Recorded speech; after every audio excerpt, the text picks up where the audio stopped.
la cruz, no a la violencia islamista, sí a fronteras seguras, no a la inmigración masiva. Giorgia Meloni se hizo conocida en nuestro país por este mitin de Vox en las elecciones andaluzas, en donde aparecía como si estuviera poseída, gritando contra la migración, el aborto o el matrimonio igualitario. Pocos meses después se convertía en la primera ministra italiana, ganando las elecciones en 2022 con un 26% de los votos, encabezando una coalición de gobierno con la Liga de Matteo Salvini y con Forza Italia del difunto Silvio Berlusconi. Desde entonces, Meloni ha conseguido asentarse en el poder en Italia mediante una política económica continuadora del gobierno tecnocrático de su antecesor Mario Draghi, asumiendo la política internacional del establishment europeo ante Rusia y la OTAN y practicando una agresiva necropolítica migratoria, criminalizando a las ONGs de búsqueda y rescate o llegando a acuerdos con Albania para crear centros de internamiento de extranjeros fuera del territorio italiano. Meloni se ha convertido en poco tiempo en un modelo para las políticas migratorias de la Unión Europea. No solo fue clave a la hora de desencallar el pacto migratorio, sino que ahora su propuesta de externalización de centros de internamiento extranjero es la medida estrella de la nueva propuesta de la Comisión Europea para la reforma del reglamento de retorno, que pretende endurecer aún más el marco securitario y antiderechos aprobado con el pacto migratorio. Pero, ¿por qué parece no ser ya suficiente el recientemente aprobado pacto migratorio? ¿En qué consiste el modelo Meloni de gestión de fronteras? ¿Qué propone la reforma del Código de Retorno de la Unión Europea? ¿Qué diferencia hay entre la propuesta de la Comisión Europea y el modelo Trump en Guantánamo o con El Salvador? Para hablar de todo ello y mucho más tenemos en un nuevo programa de Claves Internacionales a Sara Prestiani, investigadora especialista en migraciones internacionales. El pacto migratorio adoptato nella legislatura precedente del Parlamento Europeo, después de meses de negociación con Comisión y Consejo, una propuesta que de hecho toda la sociedad civil de manera unánime ha contestado porque produce una reducción del acceso a los derechos fundamentales de los migrantes y los refugiados, adopta una visión securitaria de la gestión de la migración y reduce la visión de la migración a una lógica de externalización de frontera y devolución lo más rápido posible y limitar el acceso al asilo.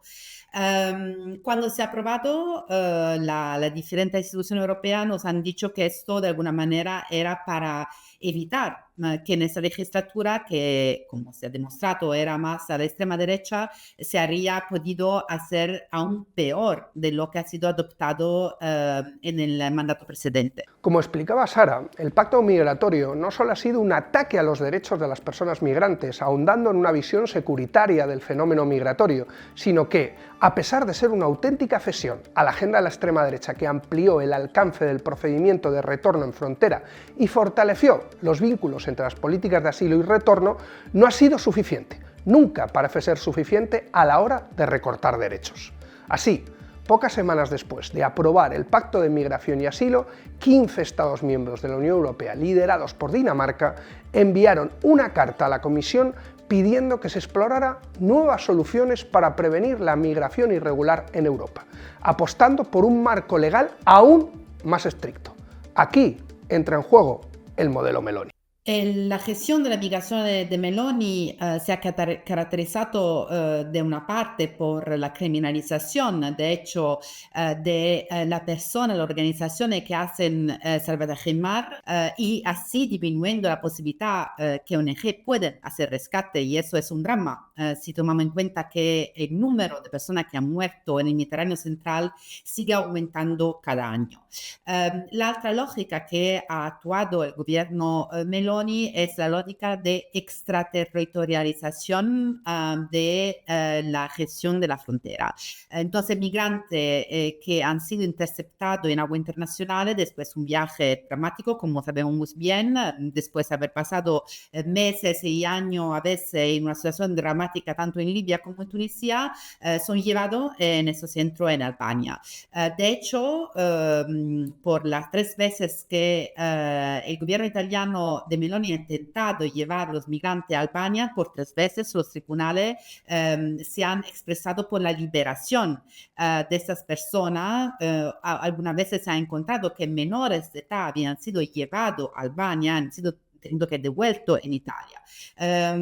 Un proyecto, un mecanismo que ha sido un fracaso porque no ha funcionado, pero que ha de hecho significado un gasto enorme de dinero y lo que es más paradojal ahora es que este modelo, que de hecho ha sido un fracaso que no ha funcionado, es presentado como un modelo a nivel europeo por otros países.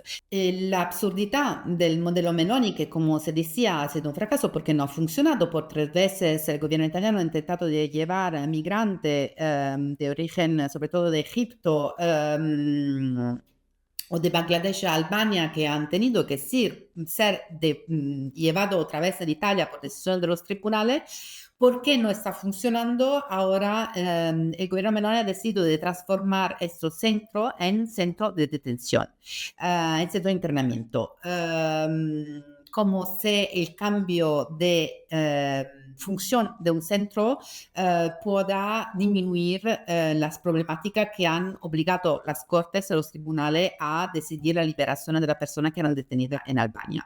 Pero claro, la idea es de cara a decisione jurídica, hacer una decisione política que va en la idea de mantener la lógica de la extraterritorialidad, no solo por el screening, también ahora como se ha sido anunciado por la creación de un centro de internamiento verdadero en territorio albanese.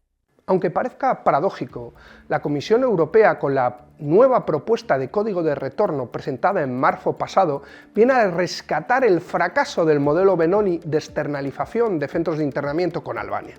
Así, la presidenta de la Comisión, Ursula von der Leyen, ha propuesto explorar posibles vías que permitan desarrollar centros de retorno europeos en terceros países como una forma innovadora de contrarrestar la migración ilegal.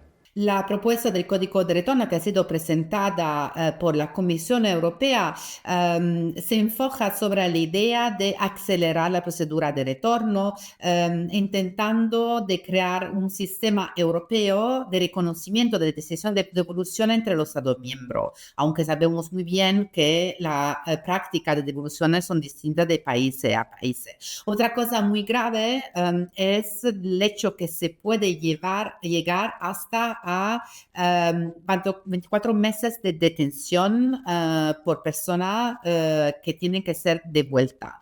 El tercer elemento muy peligroso, que de hecho está presente siempre más en la legislación europea, es el hecho que personas que pueden ser consideradas un riesgo por la seguridad nacional, con indicadores muy poco claros de qué significa ser un riesgo por la seguridad nacional, de hecho pueden ser devueltos y no tienen nunca más derecho de acceder otra vez a territorio europeo. Y por cierto, el elemento que ha hecho más hablar de esta reforma es la propuesta de Return Hubs, que significa que la Comisión Europea da carta blanca a los Estados miembros si tienen arrangement, que es una idea muy vaga de acuerdo, y sobre todo arrangement significa acuerdo que no va a ser ratificado por los parlamentos nacionales, y acuerdo internacional con otro país, de poder de hecho devolver la persona en centro de internamiento en otro país con el cual un Estado miembro tendría un acuerdo. Ante el fracaso del modelo de necropolítica de Meloni, frenado en los juzgados italianos, no podemos olvidar que la legislación europea no permite llevar a cabo devoluciones a terceros países que no sean el de origen. Por eso, la propuesta de la Comisión Europea es legalizar que los Estados miembros puedan deportar a personas a países con los que no tienen ninguna relación, permitiendo crear campos de deportación fuera de nuestras fronteras. Cuando vemos el gobierno Trump llevar sin ninguna garantía de los derechos fundamentales centenares de migrantes en devolución a países de tránsito, de hecho a países de origen, es el hecho que esa misma discusión se está llevando también en la institución europea. Esto es bastante problemático porque, claro, si queremos denunciar la deriva antidemocrática del gobierno Trump, lo que sería bien es marcarse con una política totalmente distinta. De hecho, cuando vemos la lógica de la constitución, la creación de hub de retorno, de devolución en países terceros, nos vemos la misma lógica de coger un país de tránsito, como puede ser Ecuador o Panamá o otro, donde llevar a los migrantes y dejar a esos países la gestión de la devolución a su país de régimen. La lógica es la misma y es muy preocupante cuando la Unión Europea tendría que ser muy clara en su lógica de denunciar la lógica de devolución que está llevando a cabo Trump con violaciones totales de los derechos fundamentales y de la dignidad humana. Desde la vuelta de Trump a la Casa Blanca hemos observado con estupor e indignación las imágenes de deportación de personas migrantes como si fueran delincuentes, no solo a sus países de origen, sino incluso a cárceles en El Salvador. Pero como explicaba Sara, la propuesta de la Comisión Europea de generalización del modelo Meloni con centros de internamiento fuera de las fronteras europeas no tiene nada que envidiar a la propuesta trumpista o a la que el gobierno del Reino Unido propuso en su momento con Ruanda. La deriva reaccionaria que aqueja al mundo no solo afecta a unos Estados Unidos presididos por Trump, sino que atraviesa el tuétano de las instituciones europeas, que traducen los discursos de odio, racismo y xenofobia de la extrema derecha en políticas públicas. En este contexto, las personas refugiadas y migrantes pasan a ser problemas incómodos que conviene eliminar cuanto antes, sujetos sin derechos. Por eso es fundamental concebir la actual situación migratoria no únicamente como una crisis humanitaria, sino también y sobre todo como una crisis de derechos y por lo tanto como una crisis política. Una crisis que cuestiona quién tiene derecho a tener derechos en Europa y que nos interpela a todas. Recomendaciones. Comenzamos con dos libros. El negocio de la xenofobia, libro que aborda cómo la vigilancia en las fronteras se ha convertido en un gran negocio. La luna está en Duala, historia de un adolescente que cruzó todo un continente para seguir estudiando. Continuamos con dos documentales. Boza, un selfie en primera persona del plural sobre las migraciones.